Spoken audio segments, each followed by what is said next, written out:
Shalom amigos, les habla Sergio Bacari del canal Bacari Suelto en Israel, otra vez con ustedes. Gracias por participar, estamos en otro hermoso paseo por la ciudad portuaria Cesarea con el magistral guía de turismo en Israel, Néstor Feller. Hola Sergio, ¿cómo estás? Gracias por traernos de paseo otra vez. Estuvimos haciendo un video sobre el teatro, el anfiteatro en Keisaria, en Cesarea, y dijiste que tenías mucho para contar sobre esta ciudad. Preséntate, saluda a la gente. Hola gente. Gracias que nos están viendo. Gracias por vernos. Nuevamente, los invito a que vengan a Israel, eso es lo primero. Mirá, turistas. Estamos sedientos. ¡Lleno de turistas! Miren chicos, anímense, vengan para acá, es cierto. Bueno, estamos ahora en Cesarea, continuamos acá en este lugar hermoso y lo que están viendo de acá es lo que antiguamente era el Palacio del Rey Herodes.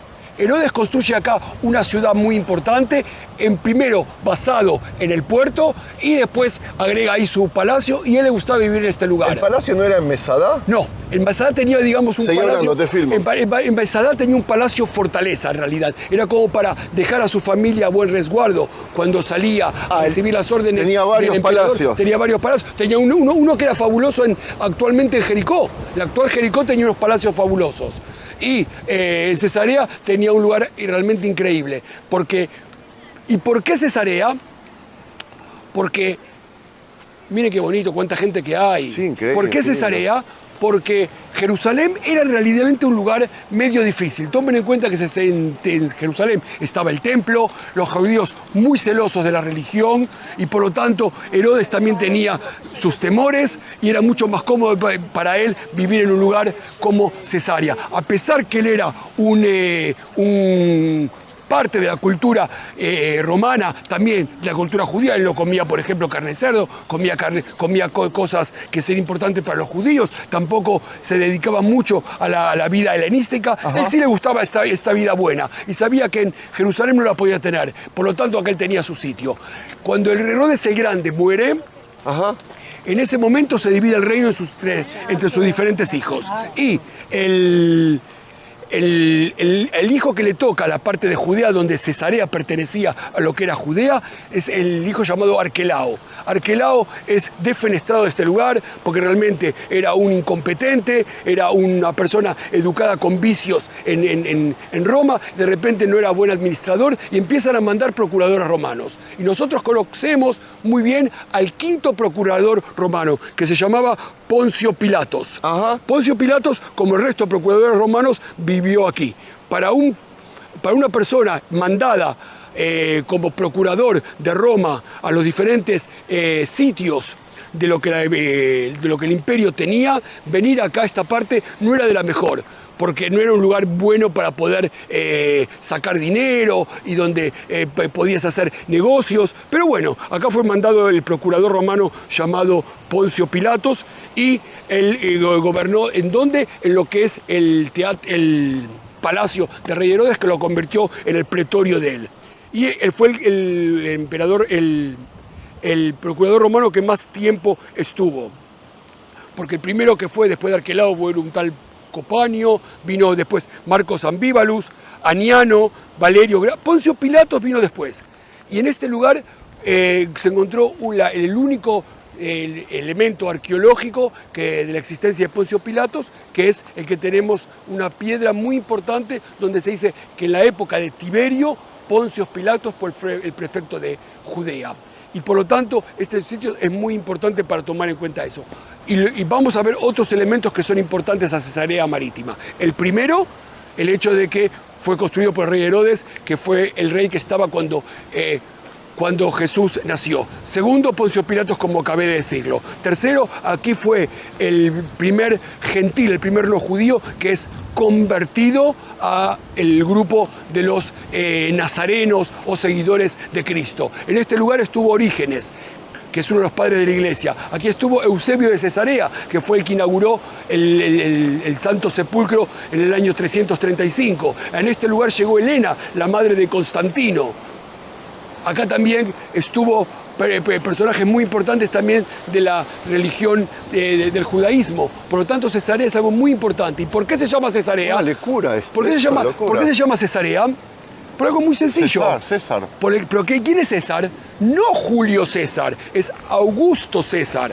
Y nosotros pensamos que César, hoy en día sí, se lo utiliza como el título de una persona importante, como un rey, un zar, un presidente, una persona, un emperador. Pero César es el nombre de quién, de Julio César. Y a partir de que Julio César fue el primero de todos los que fueron los emperadores, a partir de ahí viene después Augusto César.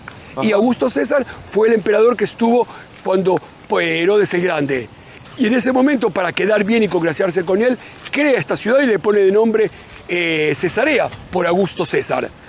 De la misma manera que en Jerusalén había una fortaleza y le pone de nombre Antonia por Marco Antonio, que era uno de sus patrones antes de Augusto. Néstor, una pregunta.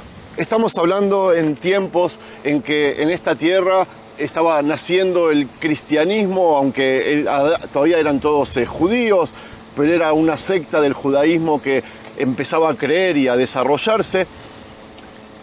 ¿Cómo quiero que me demuestres científicamente, arqueológicamente, de que todas las escrituras en el Nuevo Testamento, o todo lo que yo sé, o de la fe cristiana, hay una evidencia que dice esto fue así y con esto no se puede discutir? ¿Hay algo así en este lugar? Lo que tenemos aquí, algo también muy importante, como dije, es algo que no se puede sacar, que es una piedra fundamental desde el punto de vista arqueológico que se encontró en el año 1962 como un uso secundario, es decir, no en el lugar, se la encontró en un costado y de repente se dieron cuenta de la importancia que tienen. Es esta piedra que dice, fíjate, sí, mira, no es la original está en el Museo de Israel, exactamente igual, sí. Miren, dice acá, Tiberium, es el emperador Tiberio. ¿Y qué dice acá? Poncio Pilatos, prefecto de Judea. Y es la única evidencia histórica de la existencia de Poncio Pilatos, más allá de lo que tenemos en los textos. O sea, que si tendríamos en los textos, en el Nuevo Testamento, tendríamos Poncio Pilatos y no se encontró nada de él, pues no podríamos saber hasta cuánto fue cierto. Y esto nos demuestra la existencia de Poncio Pilatos. ¿Quién fue? A mí me suena un hombre malo. Poncio Pilatos es malo porque fue incluso muy malo como administrador, pero fue el que más tiempo estuvo acá como procurador romano. Después de Herodes, llega diferentes procuradores romanos desde Roma directamente para acá, como el encargado de Roma en forma directa. Y Poncio Pilatos fue el quinto procurador romano y fue el que estuvo en el famoso juicio de Jesús de Nazaret. ¿Qué es lo que sucede? Él vivía acá, porque Cesarea era la capital administrativa. Y cuando es la fiesta de los judíos, Pesaj, él va para Jerusalén para quedar bien con los sacerdotes, con los encargados, digamos, del orden y de cobrar los impuestos. Y ahí se entera de que quieren sacarse de encima, que quieren juzgar a un tal Jesús que era de la Galilea, de Nazaret. Y bueno, ante la presión que tienen ahí los Poncio Pilatos, decide juzgarlo y condenarlo a la muerte por crucificación. El que condena a Jesucristo es Poncio Pilatos. Ajá. El que mata a Jesucristo en la cruz es el Imperio Romano. Y nada más que el Imperio Romano. No se puede echar la culpa a nadie más. Pero que haya gente que quería sacarse a Jesús de encima, los motivos son otros. ¿Por qué hay un cartel que dice que acá hay una cárcel o algo así? ¿Qué es esto? Recuerda que dije, este era el Palacio de Herodes, el Grande. Sí. Pero cuando vienen acá los procuradores romanos, convierten esto en el pretorio. Pretorio donde trabaja el pretor. Y un cargo también que tenía Poncio Pilato es pretor romano. Y acá está la famosa cárcel donde estuvo, ¿quién más y quién menos que Pablo? Pablo, el 13º apóstol. ¿Qué? ¿Preso? Pablo estuvo preso 2 años. ¿Dónde? ¿Acá abajo? Pablo, acá abajo, hubo cárcel. Pero un momento, igual, ¿recuerdas que estuvimos nosotros en la prisión de Jesús allá en Jerusalén? Que estuvimos ahí en lo que después fue la iglesia de San Pedro en Galicanto. Bueno, el lugar que es la prisión de Jesús era, antes de eso, había sido un lugar donde se colocaba agua. Está cerrado, pero en este lugar que también en la época de Herodes era una cisterna de agua, fue utilizado como una cárcel. ¿Lo podemos? ¡Wow! Esto es bueno, ¿eh? Eso solamente con Sergio. No, hasta que no se echen. Ok, te escucho. Vamos ahora a bajar a lo que es la prisión en Cesarea. Y acá estuvo preso Pablo durante 2 años. Y Pablo, como hizo muchos problemas a los romanos en Jerusalén, en la zona del templo, de repente decide juzgarlo. Pero él dice, no, yo soy ciudadano romano, por lo tanto tengo derecho a que me juzgue el emperador. Y por lo tanto él estuvo, ahí ya no podemos entrar. ¿Tenés el teléfono de Andy? Andy no. Siempre tiene llaves. ¿Esta era la cárcel? Esta era la cárcel. Esa era la cárcel. Wow. Y acá estuvo Pablo 2 años hasta que lo llevaron a Roma. Y de acuerdo a la tradición, le cortaron la cabeza en Roma. Y siendo Pablo uno de los padres fundadores de la iglesia. Pablo era según él, todo lo tenemos en los escritos que él hizo. Pónganse a pensar que de los 27 libros que hay en el Nuevo Testamento, 14 se los atribuyen a Pablo, del cual seguro 7 los escribió él y otros posiblemente no. Y hay algo que es interesante acá. Ya son un montón que me dices que les cortan la cabeza. Con Juan el Bautista me dijiste lo mismo, que le cortaron la cabeza. Bueno, Juan el Bautista le corta la cabeza porque tiene que cumplir de alguna manera la condena que le había hecho a Elías, que iba a ser muerto como él mató, cortando la cabeza a los falsos profetas del Baal. Pues Juan Bautista murió de la misma manera por Herodes Antipas, hijo de Herodes el Grande. Y en Roma a Pablo le cortan la cabeza para que muera como un romano. Él no muere crucificado porque él era romano. Por lo tanto, la muerte de él es diferente de otros. Ahora, quiero acá hacer una pequeña agregado. Sí. Nosotros siempre tenemos a los evangelios y nosotros tenemos la vida de Jesucristo. Y cuando leemos las Escrituras, el Nuevo Testamento, los 4 evangelistas están primero. Y después vienen Actos de los Apóstoles y todo lo que escribió Pablo. En realidad, Pablo viene primero y después vienen los evangelistas. Es decir, que la visión de los evangelistas es posterior a lo que ya Pablo había comenzado a difundir la vida de Jesús y que Jesús era el Mesías que tiene que llegar para el mundo. Buenísimo. Néstor, antes de que termines, te voy a pedir que me filmes. Quiero ir al baño un minuto. Uy. ¿Me puedes filmar en el baño? Te permito. Vamos al baño, rápido, apúrate que... A ver si encuentras. Uy. Bueno, vamos a aclararlo. Baño para nosotros, por ahí es el baño de donde uno va a persona a hacer sus necesidades. En la época antigua, baño se llamaba a los baños públicos, lo que llamaríamos hoy en día un sauna o un baño turco. Estos son, ¿qué son estos? Letrinas. Letrinas. Víganos en letrina.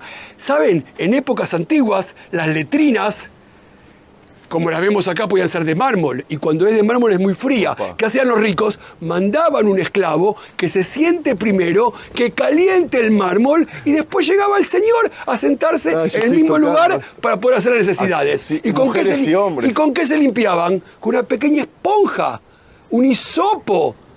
Y por eso un soldado romano tenía hisopos todo el tiempo consigo para poder limpiarse después de hacer sus necesidades. ¿Recuerdan? Néstor, te quiero agradecer por este hermoso video que nos acabas de dar. A la gente que participó, que llegó hasta acá, les quiero dar las gracias por seguir acompañándonos. Amigos, empiecen a venir a Israel, los estamos esperando. En la descripción del video están los datos de la empresa de Néstor. Todas estas explicaciones que ustedes están recibiendo virtualmente, las van a recibir en persona, va a responder a preguntas, les va a hacer un tour de acuerdo a lo que ustedes quieran. Incluso los va a traer a sentarse a estos lugares, ¿verdad, Néstor? Así será. Y ahora voy a tratar de insistirle a Néstor para hacer otro paseo, porque este lugar es interminable. Vamos a ver si le puedo sacar otro video para ustedes. De todas maneras, si les gustó este material, no se olviden de regalarle un me gusta, comentarlo, compartirlo, suscribirse al canal. Los quiero mucho. Shalom, amigos.